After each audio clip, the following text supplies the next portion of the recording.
Hi dear friends and subscribers, welcome to the Cricket Happening Show today. In this part of the Cricket Happening Show, we are going to have a look back at yesterday in the third match of the Tri-Series in the Caribbean between India and Sri Lanka.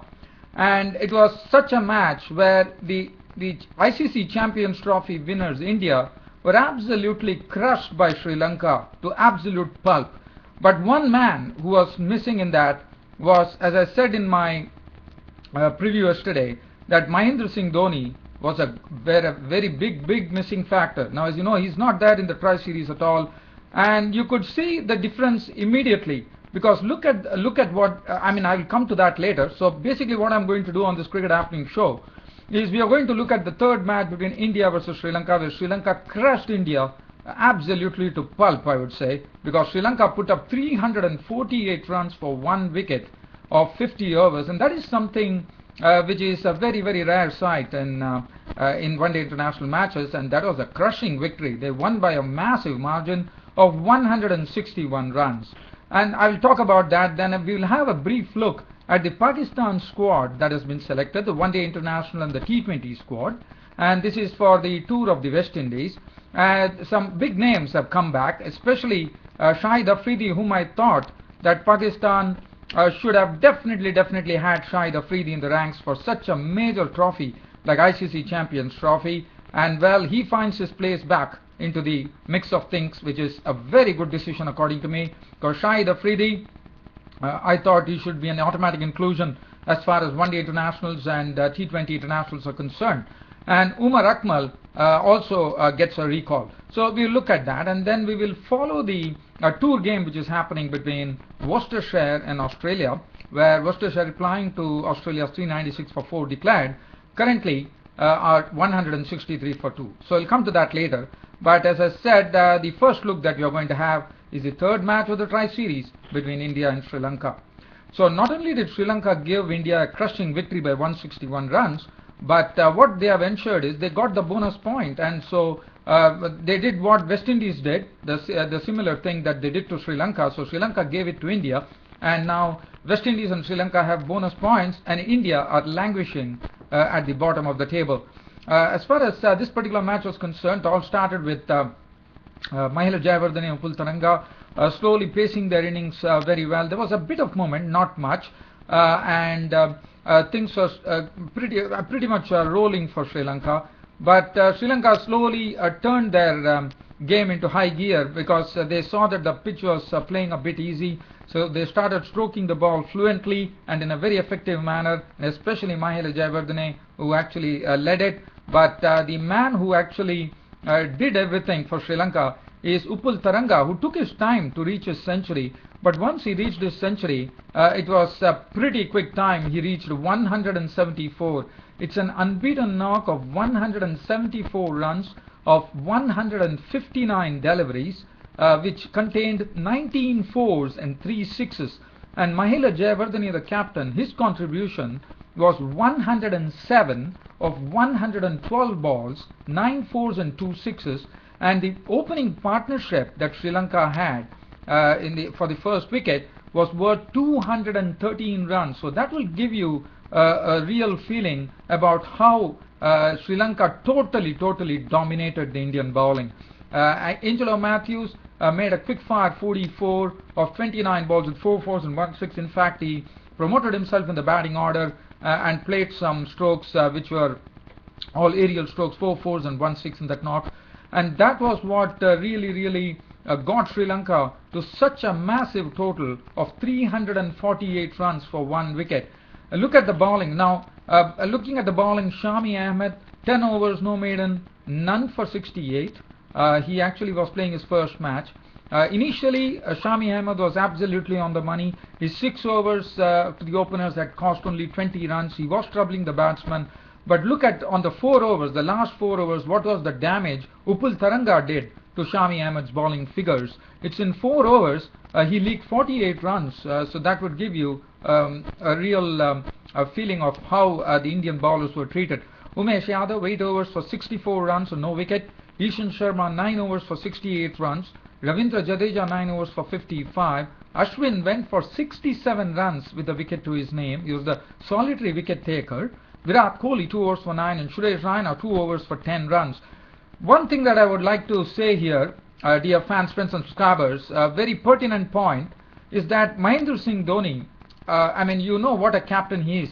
Now Mahendra Singh Dhoni, one would not know, because Mahendra Singh Dhoni, that is the reason that Mahendra Singh Dhoni is his captaincy material really comes into focus. And Virat Kohli, well, I have nothing against Virat Kohli, but Virat Kohli is still learning the trade. He has just become the captain of the Indian team. He's getting a real challenge there. So really, one has to be encouraging Virat Kohli, the youngster, to go forward in his whatever endeavors that he's doing. But Mahendra Singh Dhoni, that's what he can do. But I was a bit surprised that yesterday we didn't have Bhuvaneshwar Kumar in the lineup. If it was due to injury, one can understand that Bhuvaneshwar Kumar, if he would have been there, he normally provides the breakthroughs, and Virat Kohli decided to hand over the new cherry to Shami Ahmed, who definitely did well, but as I said, he came in for some tap later. So let's leaving the Sri Lankan innings, and Sri Lankan batsmen, if you look at the record, in the past also, if you see, Sanat Jayasuriya has made tons of runs against India, Dilshan made lots of runs against India. So, but basically, like going for big scores, this is something Sri Lanka are doing it for the third time against India, where Tharanga becomes the third person to get a score of 174. And I was also told at Samaina Park in Jamaica, this was a pretty higher score scored in Jamaica. Well, as far as the Indian innings were concerned, 348 was a big mountain to climb, but one would have definitely considered the fact that the pitch was not so difficult to bat on. There was a bit of movement for the bowlers, but still one wouldn't say that India would be capitulating without a real fight here to be 187 all out.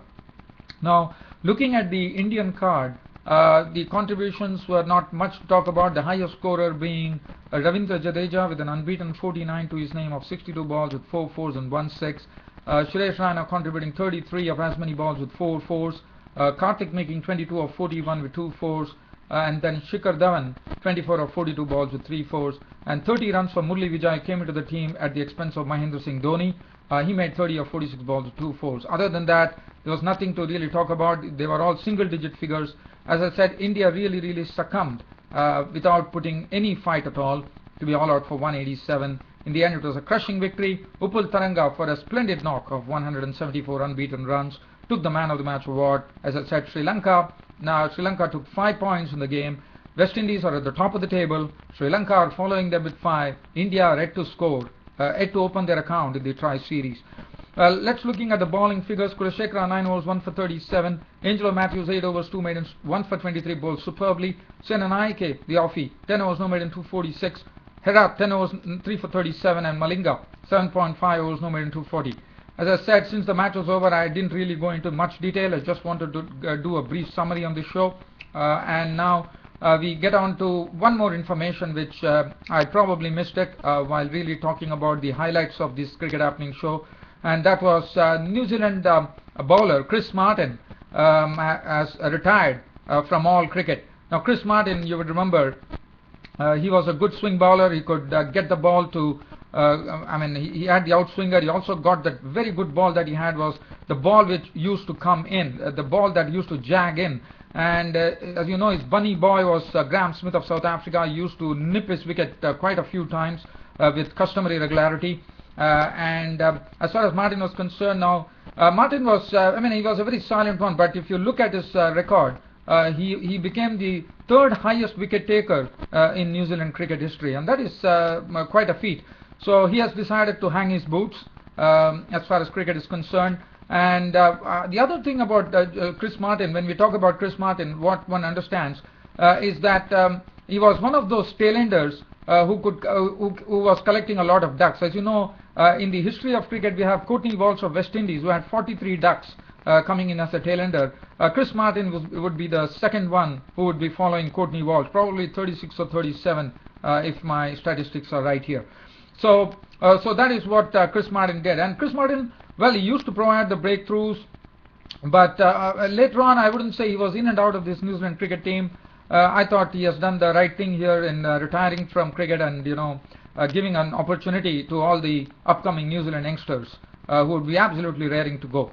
Well, now we'll turn the attention here to the Pakistan West Indies. As I said, the Pakistan team has been selected, and I really made this a point to say that the Pakistan team, without Shahid Afridi, even for the ICC Champions Trophy, was not a good thing, because one would have to consider the fact, even though his average is not good, but I would have probably thought that, you know, with such a major trophy being played, experience is something which is pretty vital and pretty important. And well, I mean, the selectors had their own reasons, but what I would have really preferred is that Shahid Afridi to play in the ICC Champions Trophy, because just before that tour, just before the Champions Trophy against South Africa, in one particular match, we saw that old Shahid Afridi coming into his own and, you know, cracking 80 odd runs, even though Pakistan didn't win the match.